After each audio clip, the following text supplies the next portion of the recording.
அனைவருக்கும் வணக்கம். நேற்று உஸ்லம்பட்டி சட்டமன்ற தொகுதியில் 4 பேர் இதில் மின்னல் தாக்கி அதில் 3 பேர் உயிரிழந்தார்கள். அவங்களை பார்க்கறதுக்கும் அவங்களுடைய இறுதி சடங்கில் கலந்து கொள்வதற்கும் ஒருவர் ரொம்ப கிரிட்டிக்கலானதில் நம்மளுடைய மதுரை ஜிஹெச்சில் அட்மிட் ஆயிருக்காங்க. அவங்களையும் பார்க்கறதுக்காக வந்திருக்கோம். கண்டிப்பாக அவர்களுக்கு தேவையான நிதி உதவி செய்ய முதல்வர் உத்தரவிட்டிருக்கார். ஸோ அவங்க குடும்பத்தை சந்தித்து அவர்களுக்கு ஆறுதல் கூறி அவங்களுக்கு தேவையான நிதி உதவி வழங்குறதுக்காக இப்போது வந்திருக்கோம். வேறு ஏதாவது கேள்வி? கண்டிப்பாக அவங்களுக்கு நிவாரணத்தை முதல்வர் உத்தரவிட்டிருக்கிறார். ஸோ அந்த நிவாரணத் தொகையை நான் ஒவ்வொரு குடும்பத்திற்கும் தேவையான நிவாரணத் தொகையை 4 லட்சம் ரூபாய் இறந்தவர்களுக்கு வழங்குவதற்கு எல்லாம் தயாராக இருக்குது. வந்தோடனே இன்னைக்கு சாயந்தரம்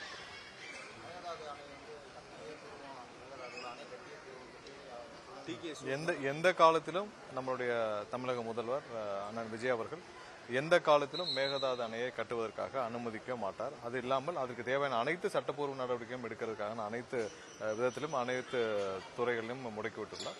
கண்டிப்பாக எந்த காலத்திலும் மேகதாது அணை கட்டுவதற்காக நம்மளுடைய முதல்வர் எந்த காலத்திலும் அனுமதிக்க மாட்டார்.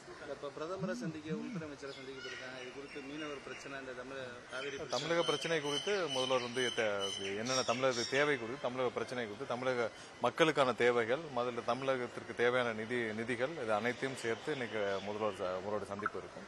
அது அபிஷியல் சந்திப்பு மட்டும்தான்.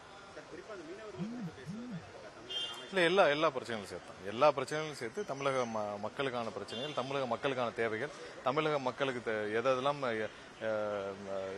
கிடைக்காமல் இருக்குதோ அதெல்லாம் சேர்த்து நிதி ஆதாரங்கள் தமிழகத்திற்கு தேவை.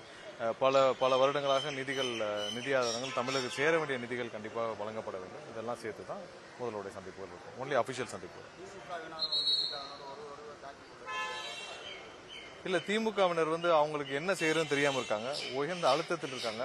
அவங்க 5 வருஷமாக அவங்க செய்த ஆட்சி, அவங்க எந்தெந்த மாதிரியான மக்கள் விரோத செயல்கள் இதில் எல்லாரும் சேர்த்து தான் மக்கள் இன்னைக்கு அவர்களுக்கு தேவையான பதிலை கொடுத்திருக்காங்க. இதற்கு அவங்க இன்னைக்கு எங்களுடன் கூட்டணி சேர்ந்து எங்களுடைய கூட்டணி கட்சியினரிடம் அவங்க தேவையில்லாமல் பிரச்சனை பண்ணுவது, தேவையில்லாம தகராறு செய்வது, இன்னமும் அவங்க மக்கள் விரோத செயல்களை தான் திமுக செஞ்சுக்கிட்டு வர்றாங்க. எல்லா இடத்திலும் இன்னைக்கு ஒவ்வொரு இடத்திலும் ஒவ்வொரு துறையிலும் அவங்க திமுக தூண்டுதல் பேர் தான் தேவையில்லாத சர்ச்சைகள் ஏற்பட்டு வருது. அரசுக்கு எந்த வகையிலாவது குழப்பம் ஏற்படுத்தும் வகையில திமுக செயல்பட்டு வராங்க. மக்களுக்கு இது நல்லா தெரிஞ்சிருக்கு. இதெல்லாம் அனைத்தும் களையெடுக்கப்பட்டு இந்த அரசு விரைவில் மக்களுக்கான செயல்பாடுகளை மட்டுமே போக்கஸ் பண்ணி வேலைகளை துவங்குவோம். அதிமுக இன்னும் பல்வேறு எம்எல்ஏக்கள் இல்ல அது அவங்களுடைய உட்கட்சி பிரச்சனைகள். அதை பத்தி நாங்க பேச வேண்டிய இதுல இல்ல. அவங்கள யாராவது அவங்களுடைய தலைமை மீது அதிருப்தி ஏற்பட்டு ராஜினாமா செய்தால் அதற்கும் எங்களுக்கும் எந்த சம்பந்தமும் கிடையாது. இது முற்றிலும் அவங்களுடைய தனிப்பட்ட வெறுப்போம். அதை பத்தி நாங்க பேச வேண்டிய கட்டாயம் இல்லை. வந்தவர்களை வரவேற்கிறது இல்ல அவங்க ரிசைன் பண்ணிட்டு யாரெல்லாம் சேர்றாங்களோ அது அவங்களோட தனிப்பட்ட விருப்பம். சேர்றவங்கள சேரான்னு சொல்ல முடியாது. ஒவ்வொரு நாளும் பாத்தீங்கன்னா இப்போ ஒவ்வொரு இடத்துலயும் எங்களுடைய நிர்வாகிகள் முன்னாடி ஆயிரக்கணக்கானோர் அங்கங்க ஒவ்வொரு சட்டமன்றத்திலும் சேர்ந்துட்டு தான் இருக்காங்க. யாருக்கெல்லாம் இனிமேல் மக்கள் அளித்த தீர்ப்பின் மீது நம்பிக்கை வைத்து தமிழக மக்கள் தங்களுடைய தலைவர் மீது வச்ச நம்பிக்கையில் அளித்த தீர்ப்பின் அடிப்படையில் எல்லாரும் அங்கங்க சேர்ந்துட்டு வாங்க. சேர்றவங்களை தடுக்கிற உரிமை யாருக்கும் இல்லை.